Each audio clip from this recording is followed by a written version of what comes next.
Good evening, everybody. I'd like to call this regular meeting of the Community Redevelopment Agency, April 8th, 2025 at 5:30 to order. City Attorney, do we have a quorum? Yes, sir. Thank you very much. Can you all take a moment of silence for the invocation, please?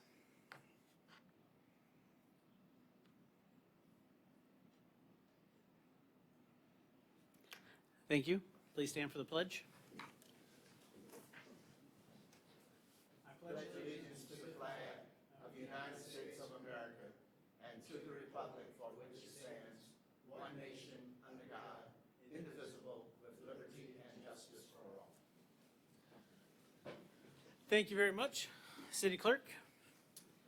Individuals wishing to speak on agenda items must complete a sign-up card prior to the item being introduced. Sign-up cards are available on the table.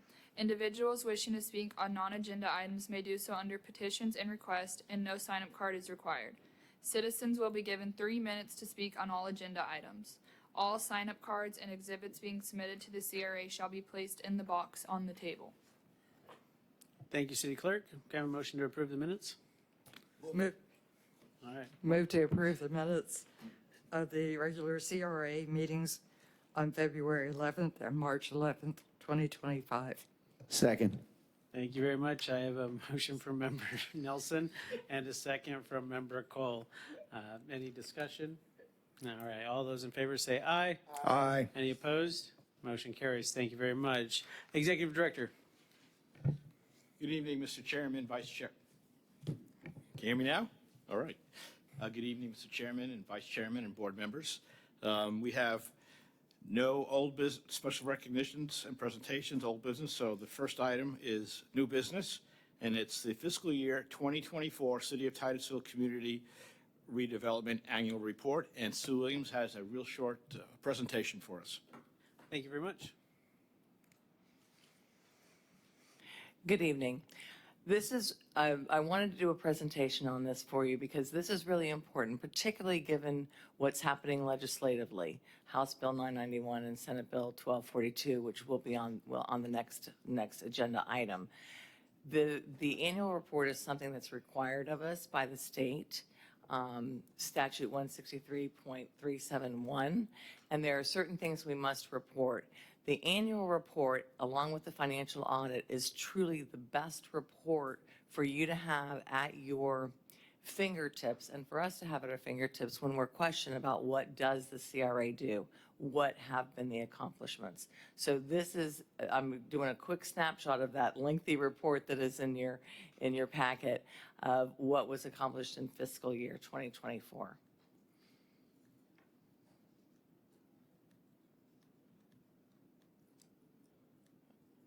Oh, it's not, there it goes.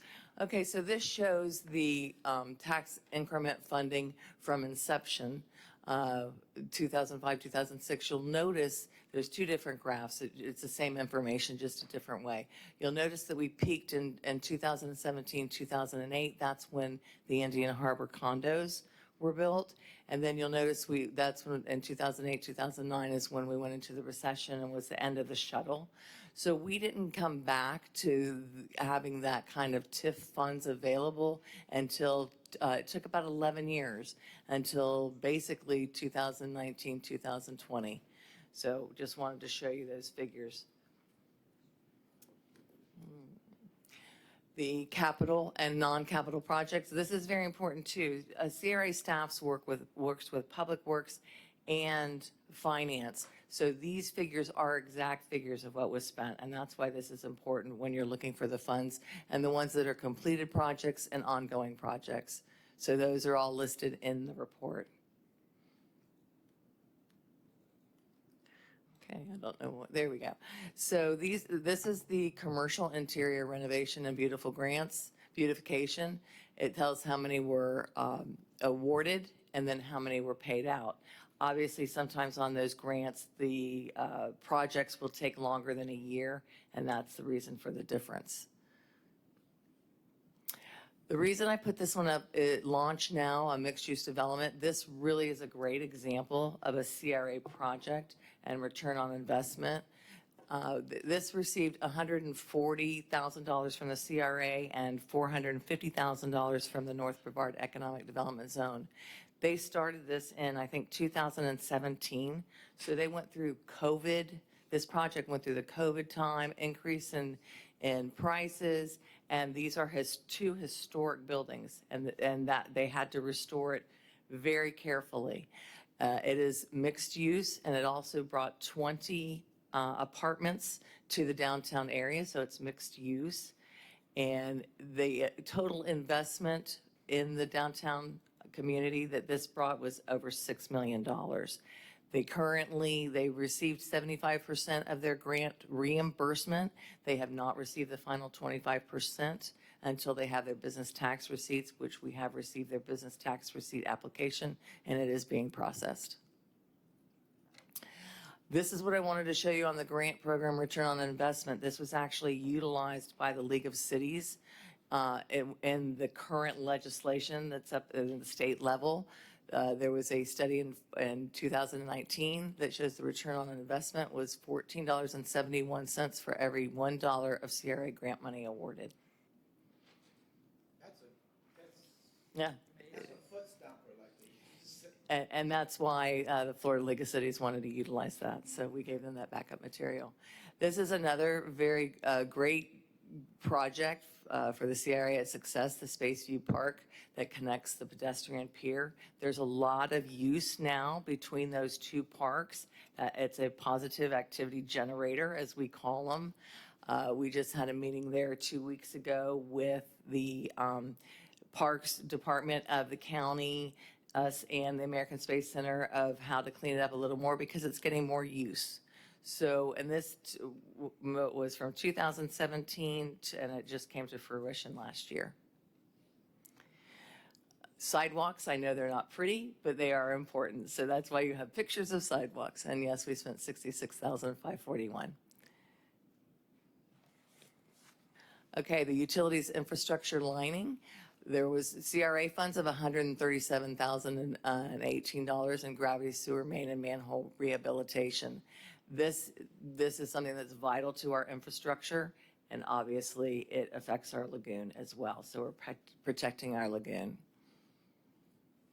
The Indian River Forest Main, and the CRA also paid a small portion of this. We look for grant funds out there. As you can see, the total project was $8.9 million. That was 8,000 feet of existing sewer line, and it was replaced with newer and larger sewer lines for capacity. The LID Low Impact Development Demonstration Project on Indian River, this has actually begun. This is a pretty exciting, what we think, project for the downtown. It's improving, it's putting in a bioswale so that it's going to turn those 5 parking spaces that are there into pervious so that the stormwater can percolate, and that way it won't flood. That's an area that has a tendency to flood. So that way we're also, again, protecting the lagoon and the safety of the roadway on Indian River Lagoon. Tree boxes, if you've noticed, there's a few tree boxes on Indian River Boulevard. So the estimated cost for CRA was $130,000. Grant funds have been found to cover that. So that's where the CRA board voted to do a budget adjustment to pay for that bioswale project. These are some of the non-capital projects, and just briefly. And we'll go through the directory kiosk banners, parking signs, cameras, and the LID baffle box at Sandpoint Park. If you haven't seen it, you should go and take a look at it. It's pretty impressive. And then, of course, our outreach meetings to the CRA. And we have to mention, of course, the beautiful landscaping in downtown. This is part of our branding. These are the kiosks and the banners. So that was approved by the CRA board, and that's really made a difference. Those maps in downtown, we get a lot of comments on them. They're great for visitors and locals as well, and businesses. The 2 flock safety cameras are in our parks.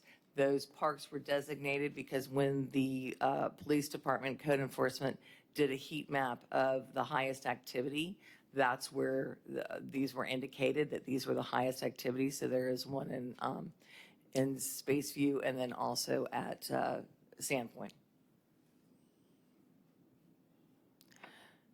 Community policing, and I know we've had a lot of discussion on this. This is a great initiative. This allows us to have police in the CRA, and they're doing more service calls, community relations, patrols, anti-burglary, and you can see by the numbers that the burglaries have gone down since 2019. Everything's been going down except for the traffic stops. That's what they're doing. As a matter of fact, I was just speaking with the police department, and what we are actually proposing to add a little bit of funding on that for fiscal year 2026, so they can utilize 2 police officers for those traffic stops, as was presented to you at the last meeting by Titusville Police Department. And that concludes the presentation. There's a whole lot more in the report that's riveting, and y'all can read that. If you have any questions for me, I'm happy to answer them. Thank you very much, Ms. Sue. I think we all had a chance to review at the last meeting, and the only addition, if I'm correct, is the audit, correct? That is correct. Thank you very much. Member Nelson. And I just want to say the downtown, I think, my opinion, looks great. It really does. And I look back 8 years where we were, and I'm like, wow, okay. Think so, Jim? Would you agree? Well, I would indeed. Member Ball. I just wanted to say I agree. No, I wanted to compliment staff, Ms. Williams, especially on the job that was done on the report. It's a really thorough and good report. I did take the time to read through it. And I especially appreciate the summary that highlights the investments that we've made in infrastructure, because you don't always see above ground what it is that the CRAs put resources into. And I know other funds, grant funds and such, contributed the lion's share of those projects, but it underscores the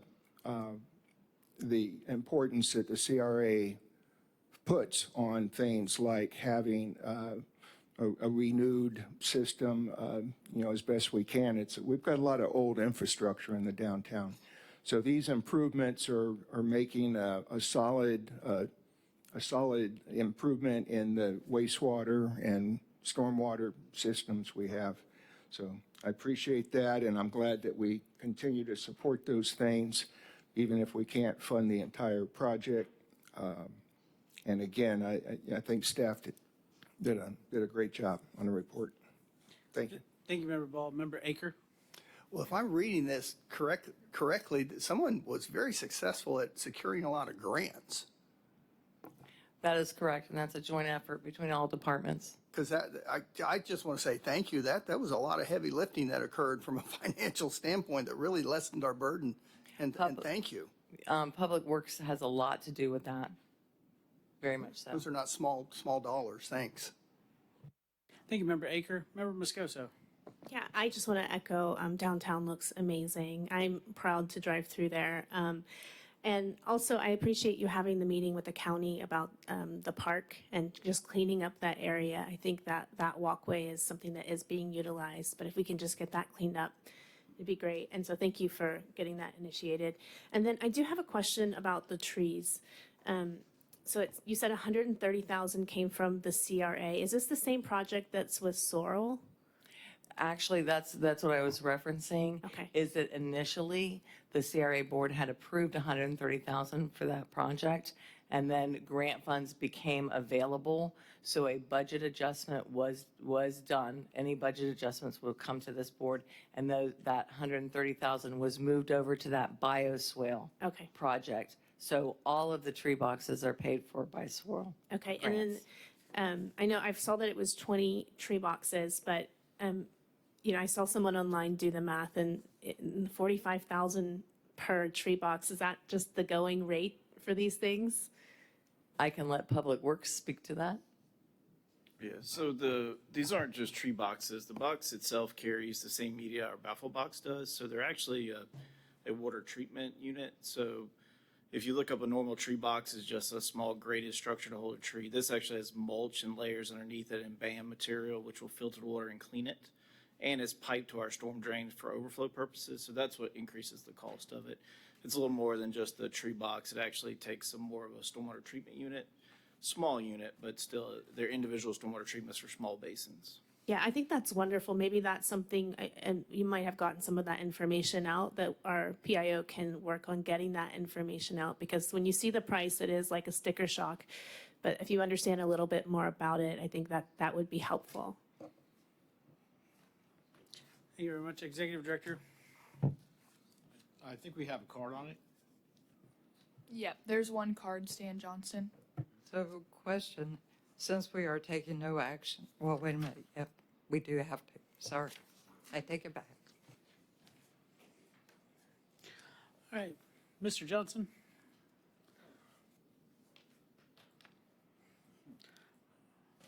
We are discussing the approval of the Yes. CRA report. Yes, yes, and to this particular agenda item is that the fiscal responsibility, I see some deficiencies, and the deficiencies has to do with what you could have spent your money on is things like signs for when you have a sewage overflow. Is that when I put some signs out at the ponds, and this is an example of the sign I put up. And so what happened is the city took the signs down. They have the obligation, I guess they have the right to do that. They take the signs down. In fact, is because I put some signs up, is the city made an ordinance that I can't put signs up. I can't put post signs on doors. I can't do just a lot of things. Maybe they don't like me, but I want you to understand is that signs taken down over at Spaceview Park, city never put any signs up after taking my signs down. I see that as a problem, and I'll have bring another issue up at the petitions and requests for the public. But I think you should protect the people, and that's one of the things you protect the people is you. I also requested that you prevent people from going into the ponds when there's sewage in the ponds. And I approached council and TEC. TEC said, yes, let's see if we can review it and put some fences up. So I went by there and I saw children and adults playing with an electric boat in the sewage pond. There was no restrictions. We had seen some of these, what I'm going to call silly signs from Water Resources that say, well, we might have some pollution in this pond, fully knowing that the ponds were polluted with sewage. So I drove by, and I saw adults and children with an electric boat playing in sewage because you guys didn't fence it off. Didn't take my recommendations. You didn't listen to what TEC had to say. And there was, as far as I know, there was no report back from council with the TEC requesting that. Thank you. Thank you, Mr. Johnson. Can I have a motion? Move to approve the fiscal year 2024 annual report for the City of Titusville CRA with a financial audit. Second. I have a motion, I have a second. Any further discussion? Seeing none, all those in favor say aye. Aye. Any opposed? Motion carries unanimously. Thank you very much. I would say Executive Director, on to the next item, but it's petitions and requests. Mr. Johnson?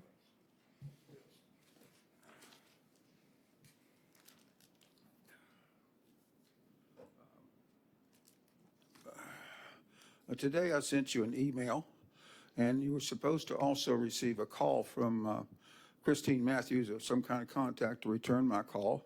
And I have had some return calls over the past few weeks from the blonde girl over here, I can't say her name, Mr. Connors, Jim Ball. So thank you for returning my call on that.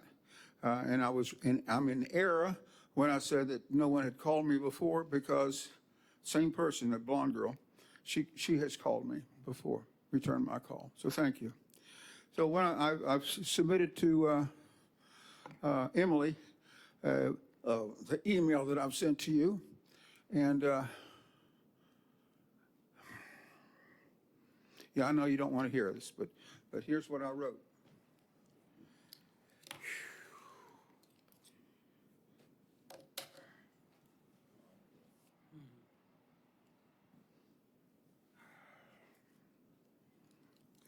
I wrote that Megan Most, that Megan lady and KBFOSU PE are not members of your group, that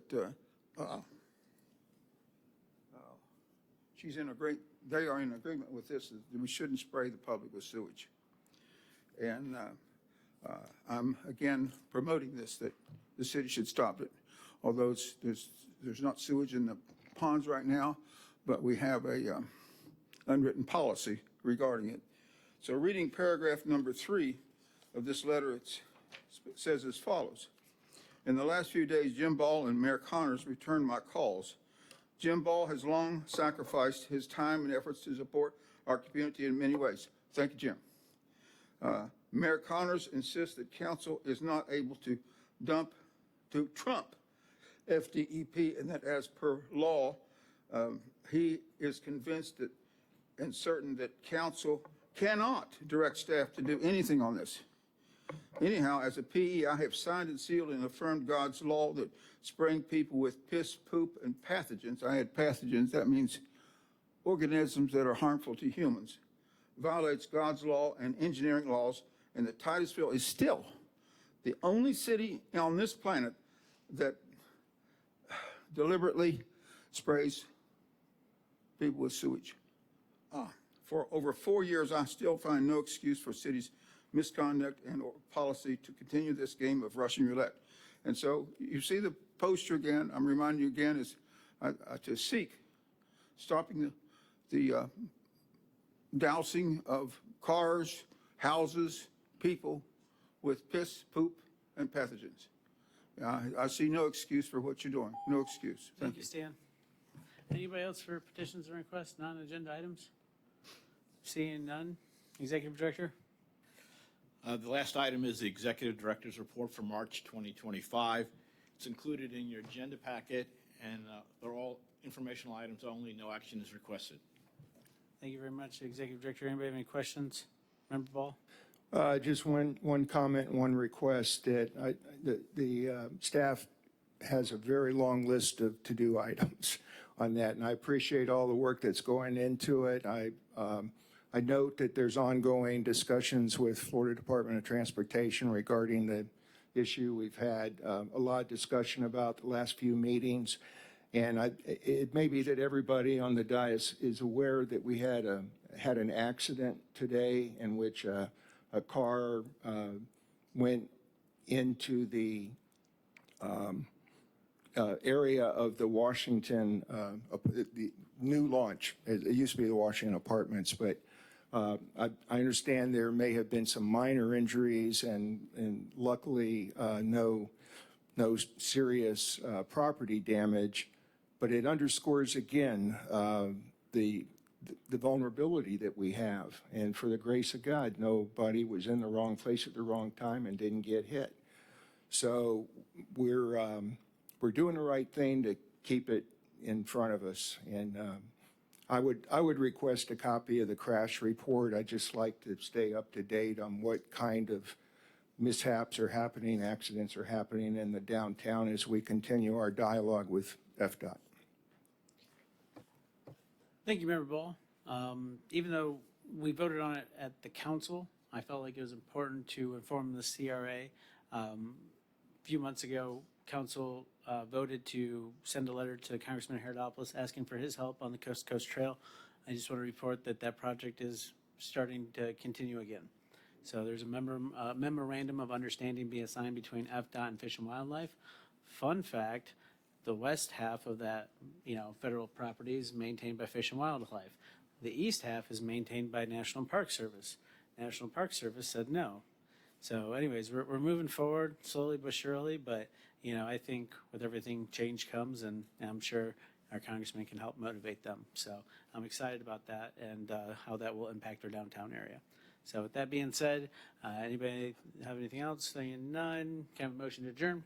Motion to adjourn. Thank you very much.